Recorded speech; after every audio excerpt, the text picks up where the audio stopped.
On the shore of the Bay of Bengal in the 13th century, King Narasimha Deva of Orissa built at Konark a temple for the sun god. Of the main shrine, only the Jagmohan or assembly hall remains. It gives us an idea of the immensity of the entire structure and the beauty of its concept. This film takes us around the temple exactly as the pilgrims of old performed circumambulation before viewing the enshrined deity, the sun. On India's east coast, man waits for the rising sun, chanting a prayer that has remained unchanged since Vedic times. It is in praise of the sun god, source of the energy that creates life and bestows life equally to all beings.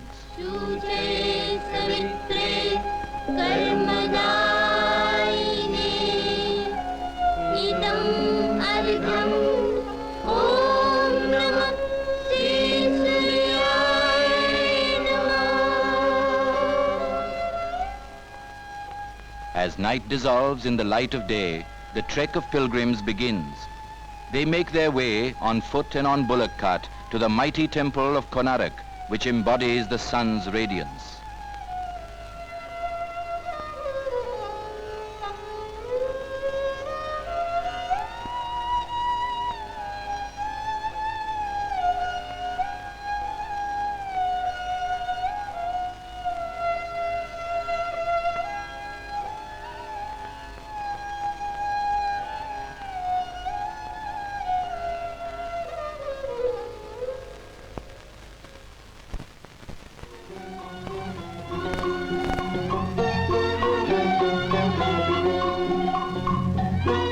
Pilgrims have arrived. They rest only to prepare themselves for the entry into the shrine.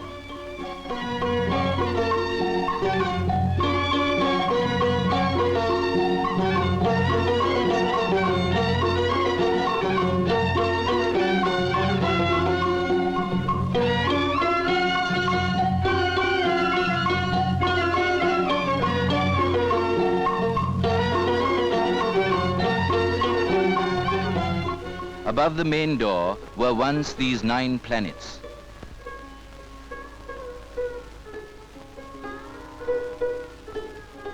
They blessed the pilgrim and ensured a long life to the temple.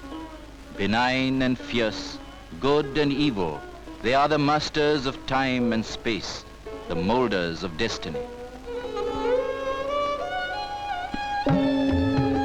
The circumambulation begins.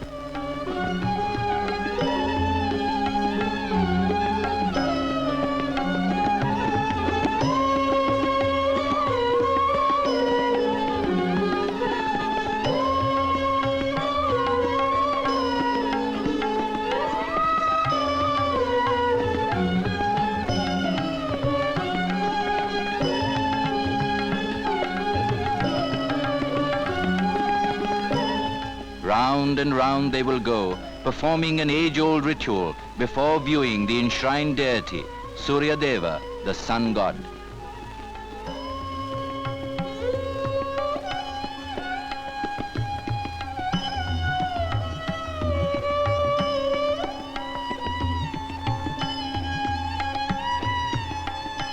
Detached from the main shrine is a square structure known to some as the Nat Mandir, or the hall of dance, drama and music. Carved on the walls of the platform are large numbers of dancing and musical figures, vibrant, rhythmic, joyous.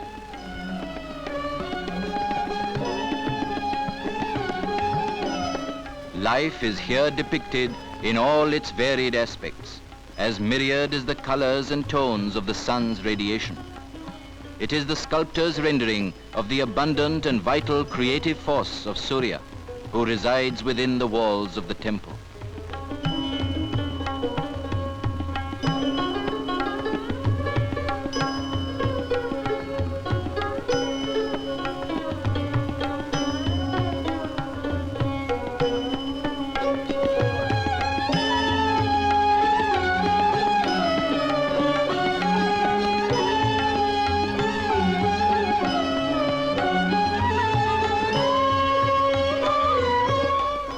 Nat Mandir, we face what remains of the main temple in the form of a gigantic chariot.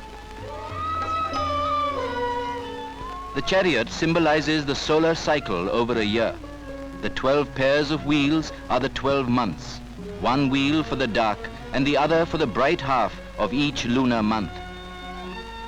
The 7 horses are the 7 rays of the sun, modeled with an assured mastery. The celestial chariot seems ready for flight with its 7 horses and 12 wheels, driven by Aruna, the sun's charioteer.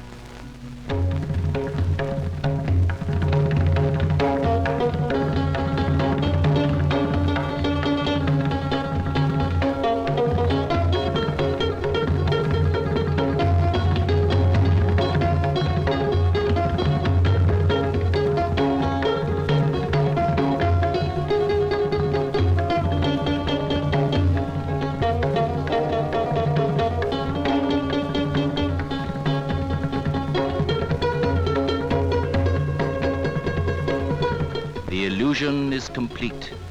Surya Deva blazes his way through the heavens.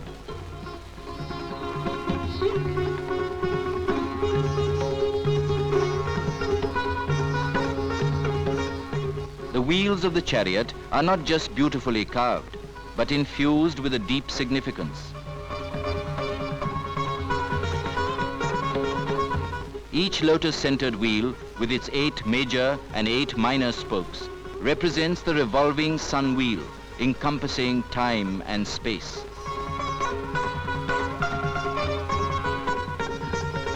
From the hub to the center rim, the wheels are covered with carvings of human figures and animals, of trees and flowers and foliage, all an integral part of the textural pattern which fills the entire temple.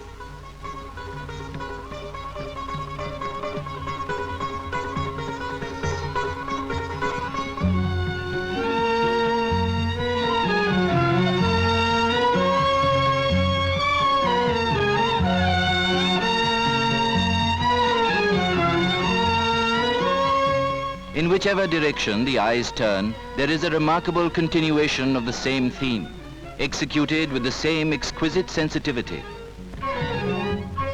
The life of long ago, transfixed for posterity by the chisels of hundreds of sculptors, stone carved with a passion seldom known.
The animals of Konark are incarnated in numerous forms. The earthly ones are led by elephants. On this panel, even in miniature, they breathe life, romping about, trumpeting their delight, their trunks poised in the air.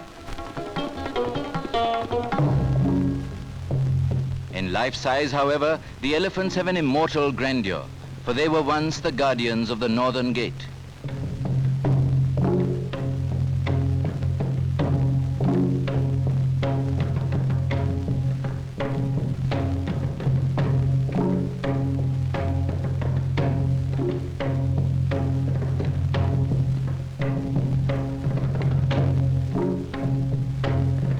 And there the war horses, led by their grooms and trampling upon fallen foes, for they were once the guardians of the southern gate. A little bigger than life-size, these animals are seen in spirited postures.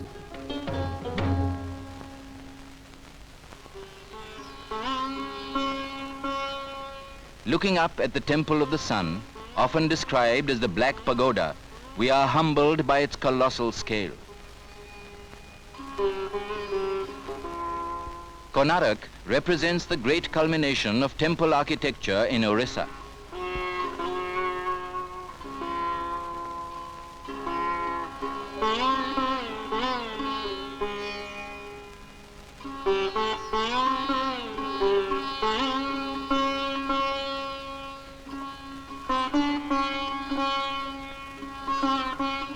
The roof, tier upon tier, rises pyramid-like against the sky to a lotus-crowned pinnacle, the massive, pure stone, the Amalak. On the first and second of these cornices, we behold the Sura Sundaris, the heavenly beauties, boldly conceived, standing out against the blue sky.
Directly above the three doorways of the main temple are the Shiva Bhairavas, dancing in boats.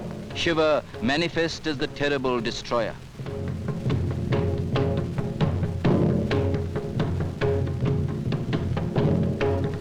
On the third and fourth cornices, the lions and the gigantic male human figures. They symbolically, if not structurally, support the circular ribbed finial.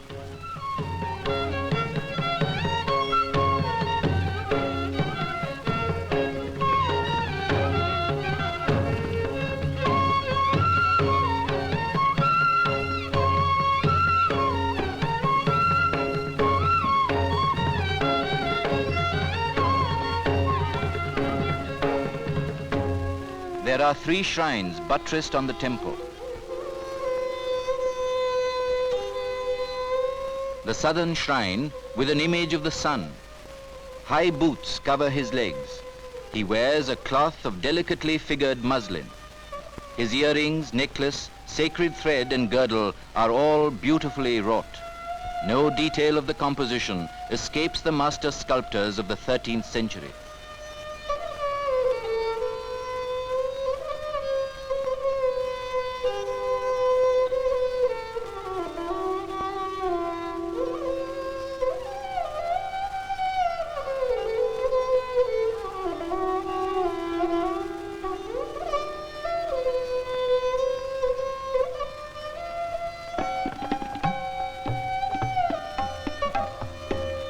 Western shrine.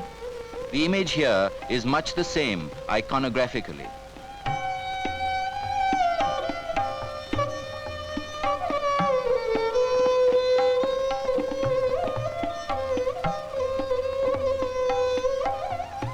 But there is one difference, the headdress.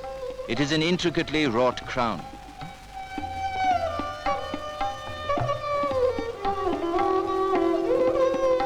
The shrine on the north. Here, the image of the sun is not seen on a chariot, but riding a galloping sun horse.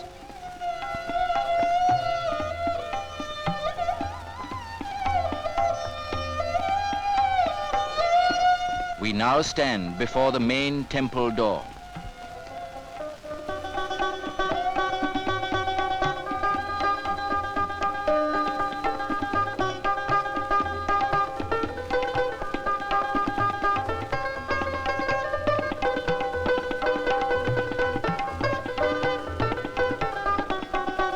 It reminds us of everything we have seen and experienced. It explains to us once again the meaning and significance of entry into the temple, that life is a veil, behind or within which is God, that the temple is an image of this life. The carvings and reliefs are profuse, throbbing as it were with the boundless creative energy of the sun.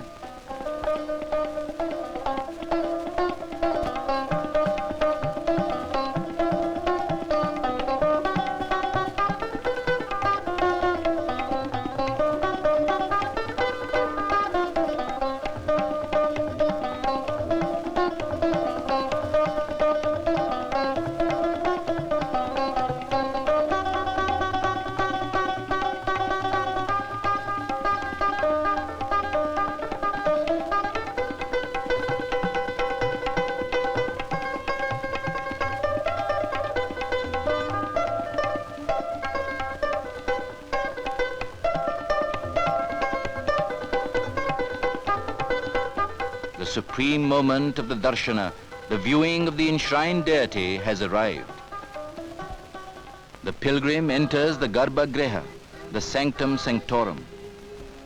Today, there is only this broken pedestal under the open sky, the god missing and no one knows where. Yet for the devotee, he is here, always for eternity. Surya Deva, pervading the air, the earth and heaven, the soul of all that moves or stands.